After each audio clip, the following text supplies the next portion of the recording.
Halo anak nongkrong, welcome back to Nongkrong Channel. Mari kita bersantai sekalian jadi pintar barengan channel ini. Jangan lupa like, comment, and subscribe ya. Anak nongkrong, seperti serial sukses lainnya yang menelurkan sebuah spin-off, Pretty Little Liars juga tak mau kalah.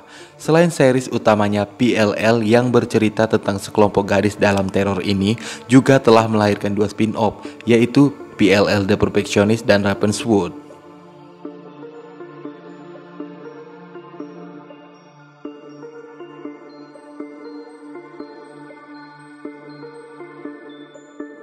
Tapi ternyata anak nongkrong, kepopuleran serial utamanya tak mampu membuat dua spin-off-nya Ravenswood dan The PLL The Perfectionist minimal bertahan dan tak berlanjut sampai tuntas.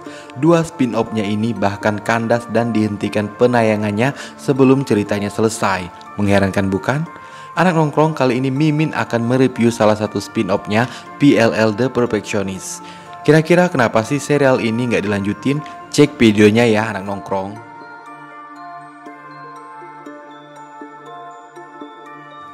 PLL The Perfectionist diangkat dari sebuah novel berjudul The Perfectionist karya Sarah Shepard yang tak lain penulis novel Pretty Little Liars. Di sebuah kampus ternama yaitu Beacon Heights University atau BHU, mahasiswa yang terdiri dari Eva Jalali, Kathleen Park, dan Dylan Walker terkait dengan kematian Nolan Hotchkiss yang juga merupakan mahasiswa sekaligus putra mahkota pemilik BHU.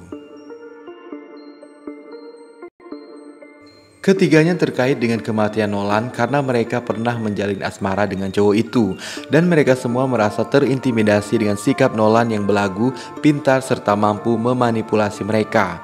Hal itu diperparah lagi dengan niat ketiganya yang ingin menghabisi Nolan dengan mendorongnya dari atas gedung. Walaupun hal itu terlontar dengan candaan, namun pada akhirnya Nolan benar-benar mati seperti apa yang disebutkan Kathleen.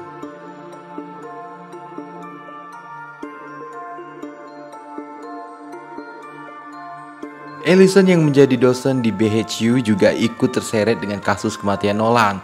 Karena sebelum Nolan tewas, Ellison mendapat pesan dari Nolan jika ia ingin bertemu dengannya di atas gedung tempatnya jatuh.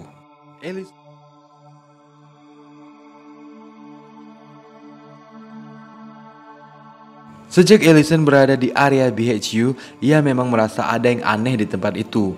Belum lagi saat menyadari jika Taylor Hotchkiss, putri keluarga Hotchkiss yang telah meninggal, ternyata sangat mirip dengannya.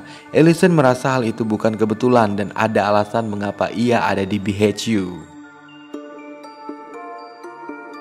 Anak nongkrong, berbicara mengenai kelebihan dalam spin-off PLL yang satu ini, sebenarnya begitu banyak nilai plus, bahkan Rotten Tomatoes memberikan nilai 7,87/10. Begitu juga dengan IMDb yang memberikan nilai 7/10, nilai yang begitu tinggi. Tingginya rating untuk series ini juga sejalan dengan isinya yang memang menyenangkan sekaligus bikin greget untuk diikuti. Setiap karakter di development dengan baik, layaknya series pendahulunya. Begitu juga timeline story-nya yang asik, bikin penasaran di setiap episodenya.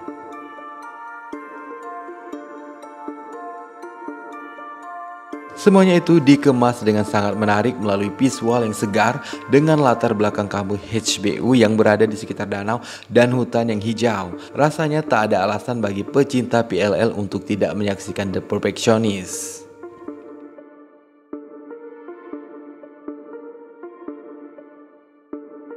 Anak nongkrong, sebenarnya tak ada yang salah dengan PLL The Perfectionist ini.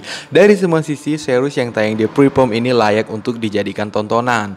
Namun ternyata semua kualitas itu tak cukup untuk menggait banyak penonton seperti serial Pretty Little Liars, sehingga Freeform menghentikan penayangannya sampai satu musim saja dan tidak melanjutkan ke season kedua, sehingga cerita menggantung tanpa ending. Wah, kasihan ya anak nongkrong.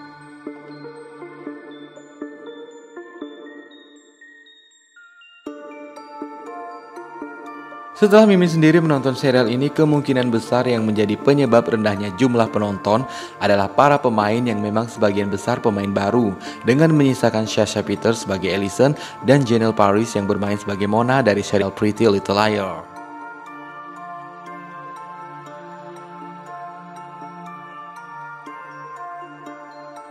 Meski dengan konsep dan cerita baru, The Perfectionist benar-benar belum lepas dari bayang-bayang PLL.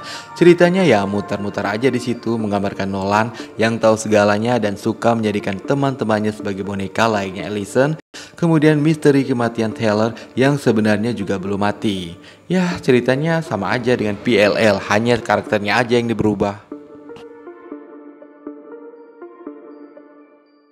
Begitu juga dengan kelompok remaja yang diteror, terdiri dari Eva, Caitlin, dan Dylan yang mencoba membangun chemistry layaknya Hannah, Arya, Spencer, dan Emily, membuat penonton tidak mendapatkan sesuatu yang baru dari ceritanya. Andai saja The Perfectionist benar-benar melepaskan diri dari bayang-bayang Pretty Little Liars.